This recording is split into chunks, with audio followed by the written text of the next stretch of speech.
The afternoon sun beat down on the city like a relentless spotlight, turning every glass building into a mirror and every step into an effort. Aaron walked quickly, clutching the resume he had rewritten 20 times, trying to calm the storm of nerves swirling inside him. This interview meant everything. Months of struggle, endless small jobs, and countless sleepless nights had all led to this moment.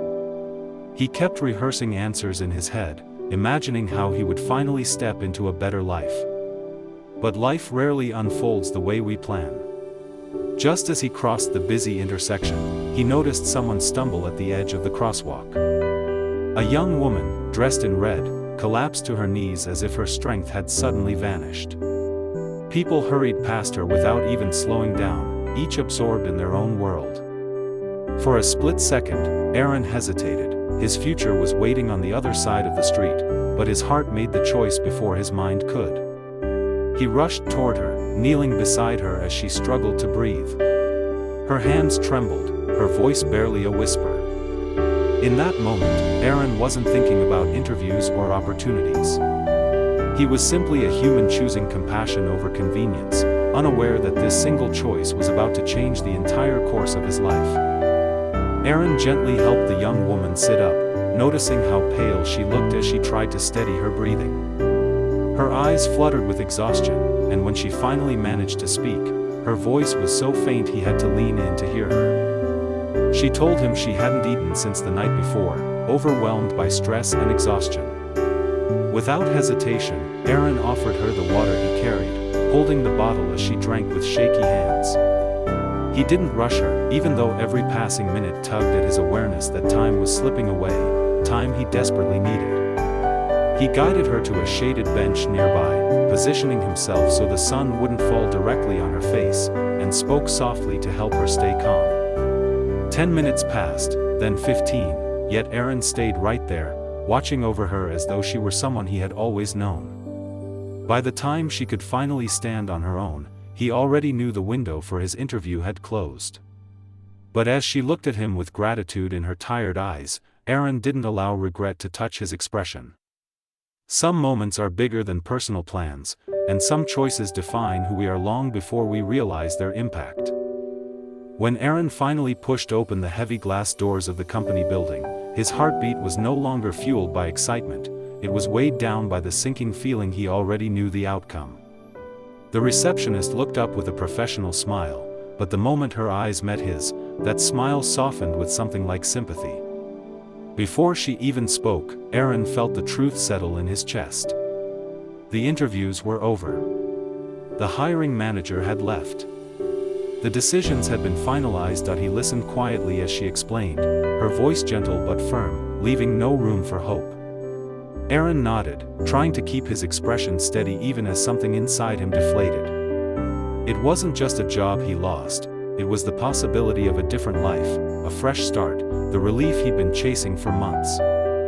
He had dreamed of this opportunity, worked tirelessly for it, imagined what it would feel like to finally succeed. And now, because he stopped to help a stranger, that door had closed before he could even knock. But even as he walked back outside, the heat rising from the pavement around him, Aaron didn't let bitterness take root. Disappointment, yes, but not regret.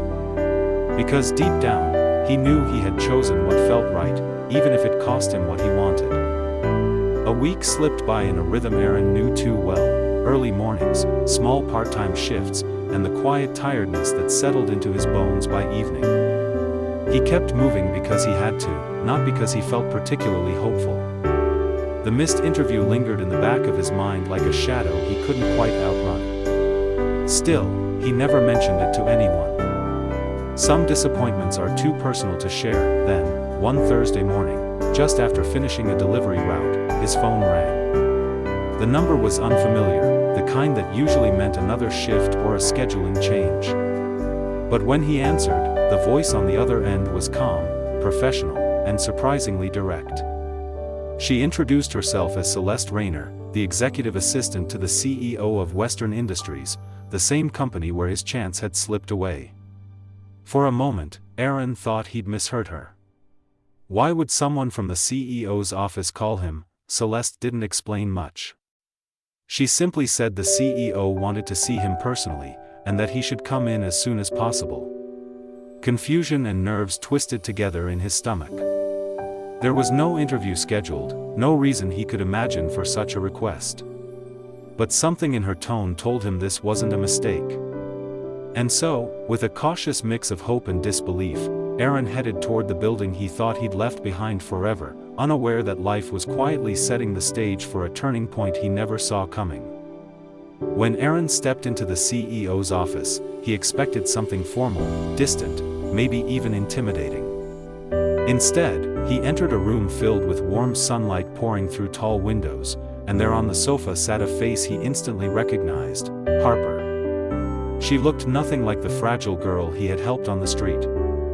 Her posture was steady, her expression calm, and when she smiled at him, it carried a sincerity that eased some of his tension. Before he could speak, the CEO, Vincent Lane, stood from behind his desk and approached him with a handshake that held genuine gratitude rather than corporate formality. Vincent explained everything. Harper was his daughter, and she had been going through extreme stress at work due to a major project crisis. She hadn't slept, hadn't eaten, and had been pushing herself far beyond her limits. Her collapse wasn't random, it was the breaking point of weeks of pressure. Harper then described what Aaron had done for her, how he stayed with her, protected her, and treated her with kindness when the world around her didn't even pause to notice. Vincent listened with pride and relief, then looked at Aaron and said something he would never forget: character will always speak louder than experience. Aaron stood there almost frozen, unsure whether he was supposed to speak or simply absorb the moment unfolding in front of him. But Vincent wasn't finished. He walked back to his desk, picked up a file, and offered it to Aaron with the kind of calm assurance that made the room feel suddenly smaller, quieter, more real. Inside that file wasn't rejection or another opportunity lost, it was an offer. Not for the entry-level job Aaron had hoped for, but for a position above it. Assistant coordinator. Training included. Full benefits. A clear path for growth. Everything he had dreamed of, and more than he ever imagined earning at this stage of his life. Aaron blinked, struggling to process it. Just a week ago, he'd walked out of this very building feeling defeated, convinced that one choice had cost him a future. But now, that same choice, one moment of compassion, one instinct to help a stranger, had brought him face to face with a life he never saw coming. Harper watched him with a soft, grateful smile. Vincent waited patiently, as if understanding that Aaron needed a moment to breathe, and as reality settled in, Aaron realized that sometimes the reward for doing the right thing arrives quietly, but changes everything.